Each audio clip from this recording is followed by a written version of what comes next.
Hello दोस्तों, कैसे हैं आप लोग। दोस्तों, आज हम लोग बहुत ही इम्पोर्टेंट बातचीत करने वाले हैं। जैसे कि आप लोग देख रहे हैं कि एसएससी कमीशन ने कई मल्टीपल एप्लीकेशन फॉर्म रिलीज़ कर दिए पिछले एक महीने में।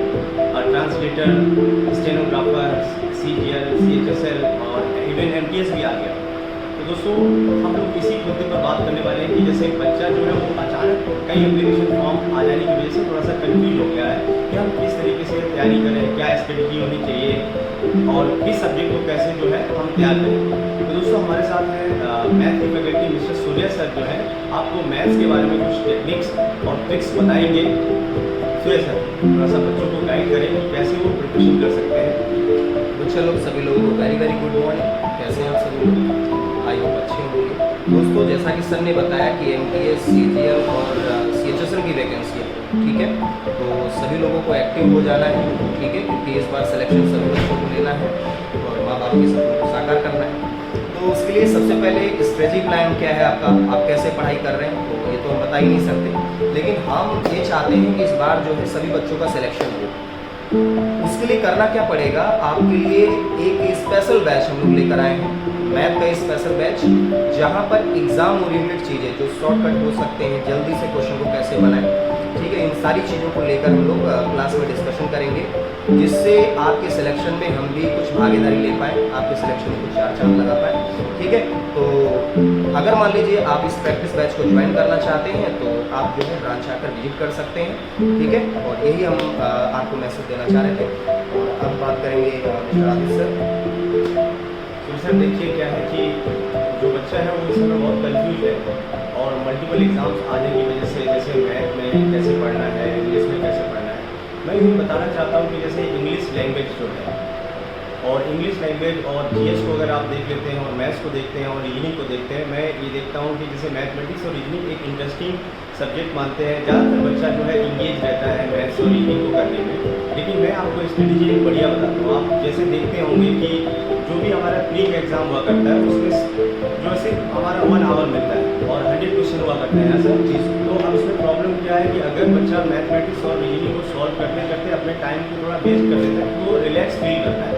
मैं ये चाहता हूँ कि बच्चा ये इंग्लिश और जीएस के पोर्शन को काफ़ी अच्छा करे और वो 1 लाइनर काम करे, जिससे वो इंग्लिश और जीएस के पोर्शन को इतनी जल्दी खत्म करे और उससे वो टाइम बचा ले ताकि वो मैथमेटिक्स और रीजनिंग को टाइम दे सके। क्योंकि बहुत ही टाइम जो है हमारे पास बहुत कम है। ये स्ट्रेटजी इसमें कैसे काम करना होगा, और ख़ासकर इंग्लिश में है तो इंग्लिश में देखिए, आप अगर देखा जाए कोई भी आप पेपर देखते हो तो 50 या 53% या 55% वो टैब आती है। तो मैं ये कहना चाहता हूँ कि जो भी हमारे लास्ट ईयर के पेपर हैं, आप मल्टीपल लास्ट ईयर के पेपर करते रहें। जैसे कि किसी हमारी जो एप्लीकेशन जो है उस पर आप लैब टेस्ट देते हैं उस पर होगा, या ऑफलाइन हमारा जो संडे का टेस्ट हुआ करता है उसमें आप रेगुलर विजिट करिए और उस पेपर को रिव्यू करिए। और रिव्यू करते समय एक डायरी बना लीजिए बहुत बढ़िया, जिसमें आप कई सारे मल्टीपल कॉलम्स बनाइए, जैसे सिनोनिम्स का, एंटोनिम्स का, वन वर्ड सब्स्टिट्यूशन का और डिफिकल्ट स्पेलिंग्स का, फिक्स प्रीपोजिशन का और फ्रेजल वर्ब का। ये काफ़ी इंपॉर्टेंट चीज़ है। अगर आप लगातार 1 महीने 1.5 महीने ऐसा करते हैं, कोई बढ़िया सी डायरी आप ले लेते हैं और उसमें लास्ट ईयर के पेपर के रिव्यू लिखते हैं, तो आपको एक बहुत अच्छा कलेक्शन मिल जाएगा कुछ समय में, 1-1.5 महीने के बाद। और आप देखेंगे कि जब आप आगे के पेपर सॉल्व करेंगे तो उसमें आपको रिवीजन मिलना शुरू हो जाएगा, रिपीटेटिव वर्ड आने शुरू हो जाएंगे, जो कि एक बहुत बेहतरीन कलेक्शन होगा। ऐसे केसेस में आप जब इंग्लिश और जीएस का पोर्शन कर लेंगे तब आप मैथ और रीजनिंग को प्रॉपर टाइम दे पाएंगे और अच्छा स्कोर हो पाएगा। एक्यूरेसी पर रहते हैं। क्या कहते हैं सूर्य सर?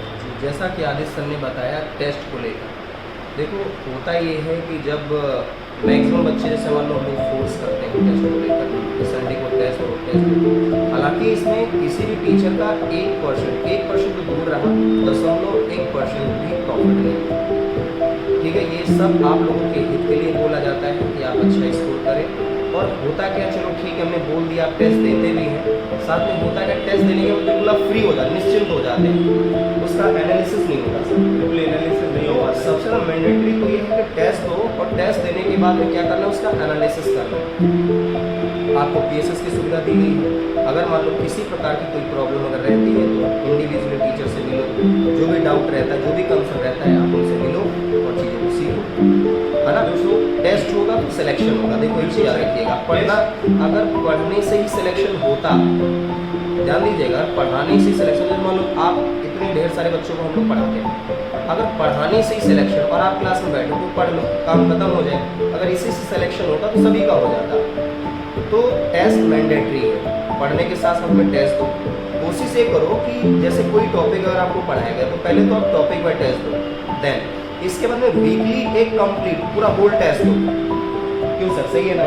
तो कोई भी टॉपिक अगर मान लीजिए पढ़ाया गया और उसके बाद सर ने कहा कि टेस्ट बहुत मैंडेटरी है, और टेस्ट मतलब जैसे होता है कि जब हम एग्जाम में जाते हैं तो हम बहुत पैनिक हो जाते हैं, इतने पैनिक हो जाते हैं, डरे हुए होते हैं, हमारे पास इंफॉर्मेशन होते हुए भी हम डिलीवर नहीं कर पाते। इसका मुख्य कारण क्या है कि उस पर हमने ट्रेनिंग नहीं किया सर।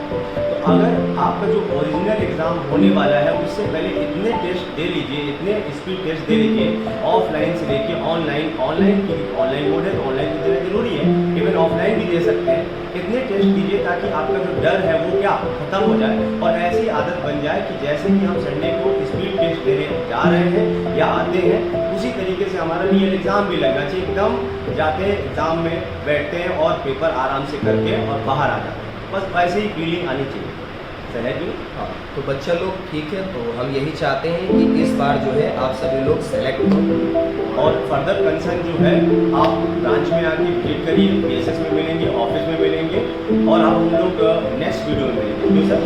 जी, तो हम आपके साथ बने रहेंगे, टेंशन ना लो, ठीक है? शुभकामनाएं हैं आपके साथ, और अच्छे से पेपर करिए। Best of luck. Thank you बच्चा।